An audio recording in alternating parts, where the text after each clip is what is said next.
Welcome to Canada's Property Management Podcast, your number one resource for investing, managing, and maximizing the value of your real estate assets. And now, here's your hosts, Carla Brown and Adrian Schultz, Canada's rental property experts. Welcome back, Adrian. We are here again for our podcast, and today we are talking about something that I know you're very much using, and so we really want to dig into this to give some people some insight on self-showing and smart locks. You said welcome back, and I feel like I haven't left, but thank you. Self-showing and smart locks.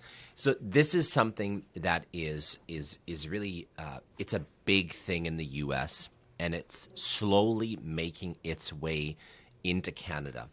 And from a high level perspective, what it is when you go and you're a prospective tenant and you want to look at a rental property, you want to view it, you go online and you book on a calendar, you book the showing yourself. You are then sent a request for some additional information such as your photo ID.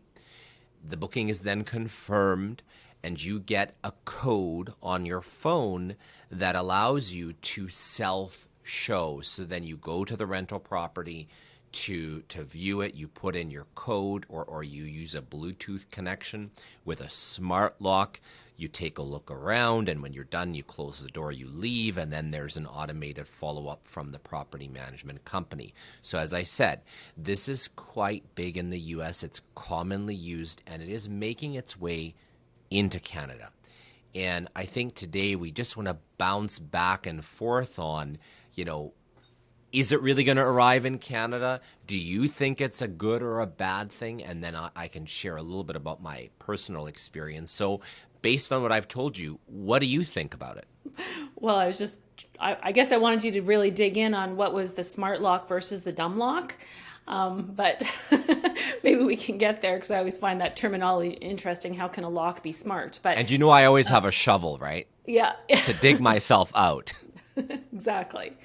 The question that I wanted to ask, because we're not currently in my franchise anyways. There might be some of our offices across Canada, and I think there is one in particular that is using this technology, and I have been very fascinated by it, because I do think that there's a lot of great features to it. But how are you finding people leaving all of this personal information? They've got to send ID, they got to put in credit card.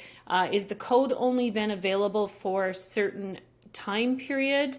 And how do you make sure that the keys go back in, or is there no keys that come out? Is it just simply a code to access, and how does it lock? So if you can just walk us through what that looks like. Yeah, so there are various providers in the marketplace that offer the technology. Some are the full package, from calendar to the app to the credential checking to the actual physical smart lock. Other landlords or property managers have a baked in-house solution, such as potentially using something like a Calendly, and then using a manual smart lock where you issue a Bluetooth security code that expires, right? Most of these smart locks do actually have the ability to expire the code and only have it available at a certain day and time through a web portal. And we're talking about, this is not magic. These are smart locks that are actually readily available at your local hardware store, right? But some of them hook into other pieces of software. So, as far as what can you do, it depends on which technology platform that you're using.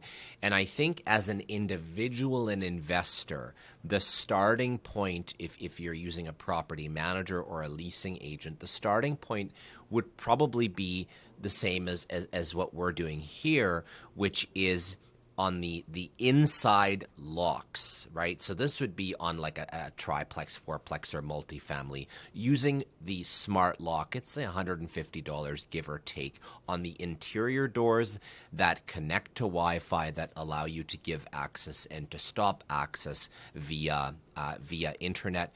And then the prospective tenant would have to have a Bluetooth compatible app that lets them in and out. To avoid some of those monthly reoccurring costs, you could even ask for them to email you or to text to your business line a copy of a photo ID, okay? And I know that other landlords go one step further and actually ask for a credit card number that gets a certain dollar amount pre-authorized. It's not a transaction, it's a pre-authorization, so that in case they do end up having, a quick party in that 30-minute window that they're allowed in and out, then you've got something to put to put a charge through. And of course, there would be an electronic viewing authorization that one would sign electronically as well. So really, I think the bottom line is there are many different approaches to this. The question is, do you, as a national property management brand and as a local property manager in your market, do you feel comfortable and safe about looking at self-showing and investigating it further? I don't know if it's a matter of it is a matter of safety. I think it's yes. For me, I think we have to work one-on-one with our investors to make them understand how we protect the property. There's going to be, I think, pros and cons in whichever one you choose. I do know when I investigated it myself that you did have to be somewhat careful on temperature control, because they weren't necessarily guaranteed for certain winter conditions in Canada. So you have to be careful there. The credit card, the ones that I looked at were all credit card. You had to have a credit card in able to book the actual showing. I think there's some extreme efficiencies when you think that people could be showing the property when you don't have staff to necessarily show them in off hours. And I'm assuming that you can have that set so if someone can't go in on midnight on a Friday night and stay until 5 a.m, those types of things.